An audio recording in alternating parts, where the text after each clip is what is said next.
Dizem que a gente é a média das 5 pessoas que a gente convive. Você não teve oportunidade, quando estava construindo a sua história, de conviver com os bilionários. E você se tornou um bilionário. O que o dinheiro te trouxe de aprendizado com relação a mitos, mentiras e verdades sobre essa história da ambiência e das conquistas?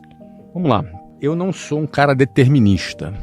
Eu tenho muito cuidado com frases deterministas ou pensamentos deterministas. O que seria isso? Não é?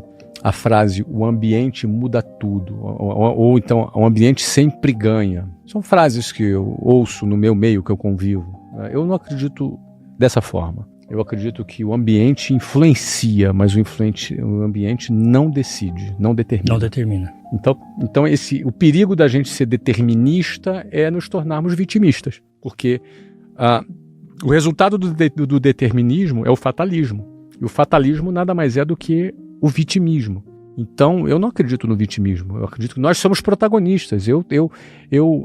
As minhas verdadeiras decisões sempre ganham, mais do que o ambiente. Então, o ambiente me influencia, mas as minhas decisões determinam. Filhos de pais bacanas, honestos, podem virar verdadeiros pilantras. Filho de pai pilantra pode virar um cara bacana. E honesto. E honesto? Sim. Percebe? Ou seja, o ambiente influencia. Se eu disser que o ambiente sempre ganha, eu estou dizendo que o simples fato de estar do lado de alguém, por osmose eu vou ser vitorioso. Isso não vai acontecer. Eu tenho decisões que superam o ambiente. Eu posso nascer num ambiente desfavorável, como eu nasci na periferia, não era um ambiente favorável e eu fui galgando, eu saí dessa realidade e construí uma nova realidade. Agora é fato, um ambiente que eu convivia influenciava. Mas ele nunca venceu, ele nunca determinou. Então eu teria um pouco de cuidado com isso. Não é? Você mesmo começou dizendo, eu não convivi com nenhum bilionário e construí um grande patrimônio. Então, agora, eu acho sim que existe uma cultura atualmente, eu não sei se antes eu não tinha acesso, isso existia e eu não tinha acesso, mas eu acredito, a impressão que eu tenho é que isso não existia no passado. Eu sou empresário há 30 anos, né, Anderson? Sim. Existe uma cultura dos empresários se conectarem mais, eles fazerem networking, eles aprenderem um com os outros. Eu acho isso muito positivo. Acho isso bastante positivo e não existia isso na minha época. Eu não tive essa oportunidade, mas acredito que isso seja uma nova contribuição dessa nova geração. Muitos grupos de mentoria, muitos grupos de empresários, muitos clubes, né? Eu sei que você lidera um desses grupos. Sim. Acho muito positivo. Acho excelente. Você acredita ou passou por isso de, durante a sua jornada do sucesso, ser muito solitário?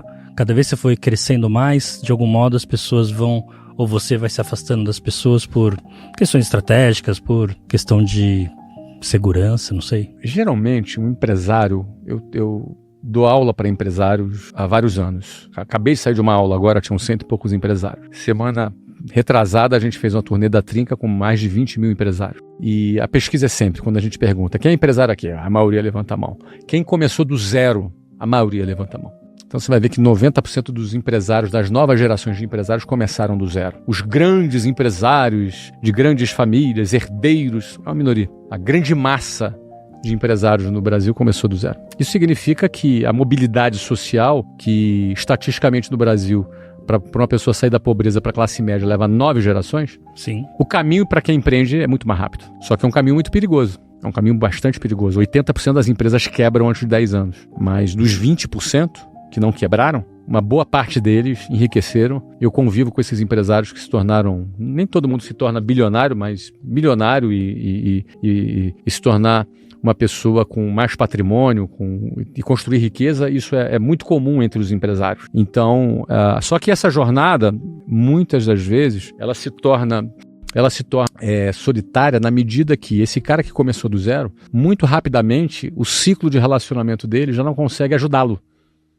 Ele não pode chegar para um amigo dele da escola e perguntar, tirar uma dúvida. Olha, eu contratei 20 pessoas esse mês, eu estou tendo problema, o que você pode me dizer sobre isso? O cara não pode ajudar ele. Ele rapidamente se tornou o cara mais rico do grupo dele, rapidamente ele se tornou o cara mais bem sucedido do grupo dele, e aí ele não pode, aquele grupo de amigos dele já não atende. E às vezes, quando ele tenta dividir alguma dificuldade dele com alguém, não só ele não tem a resposta, como no final o amigo ou vai pedir dinheiro emprestado, sim, ou vai pedir um emprego. E aí isso começa a incomodar esse cara, porque ele começa a se sentir sozinho de conversar e trocar ideias com pessoas que que compreendam a realidade dele. A mesma acontece na família, ele não tem alguém na família para falar, a maioria desses empresários não tem. Então, aí a importância de estar conectado, a importância de você estar envolvido com outros parecidos, outros semelhantes que conhecem a sua realidade. Eu, pessoalmente, Anderson, eu nunca senti essa tal solidão, não.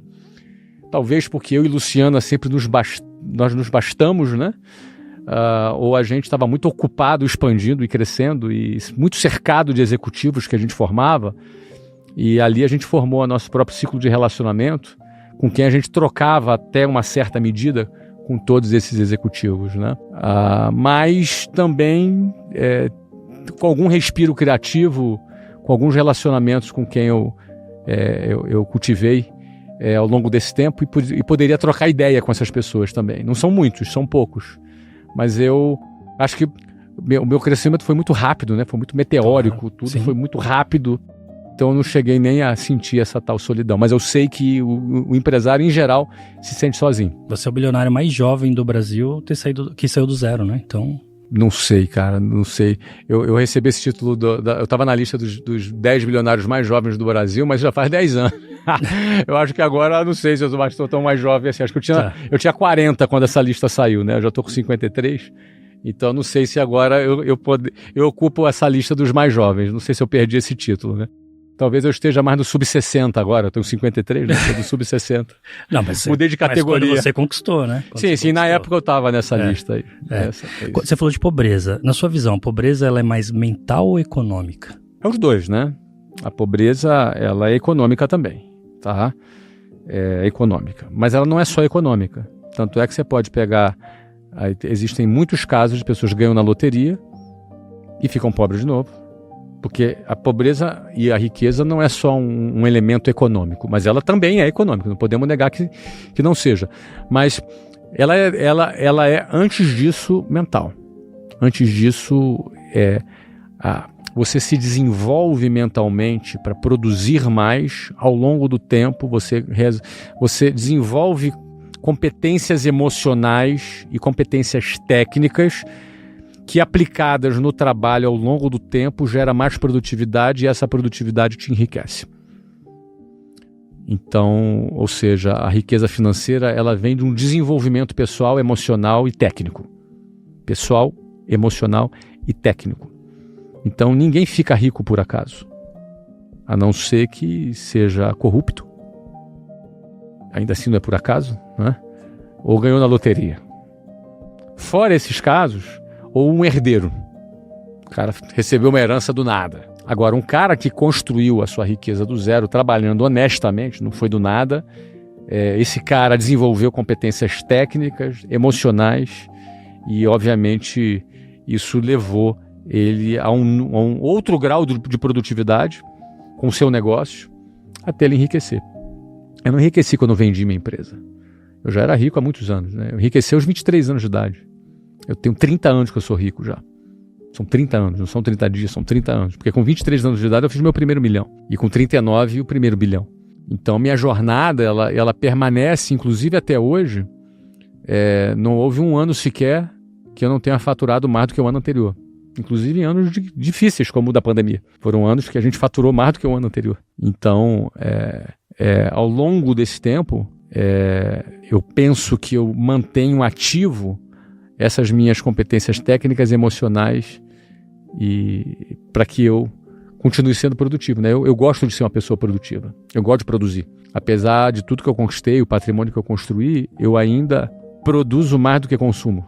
Então eu não vivo de dinheiro velho, eu vivo de dinheiro novo.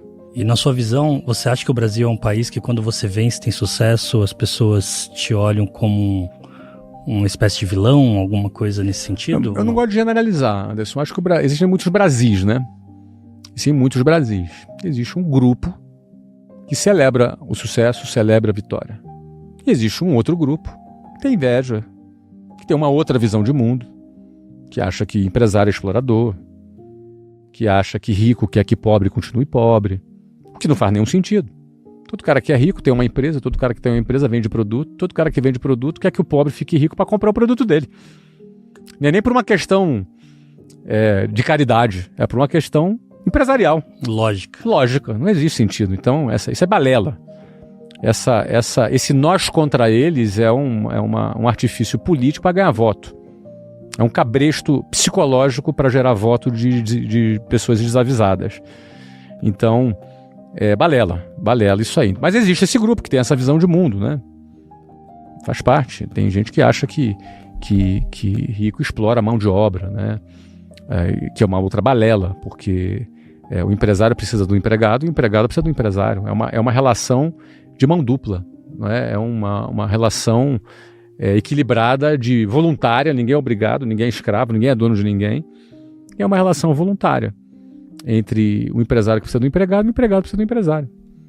Então, é uma simbiose produtiva e quando é boa para as duas partes, ela é duradoura. Eu tenho funcionários que trabalham comigo há 2 décadas, 3 décadas, entendeu?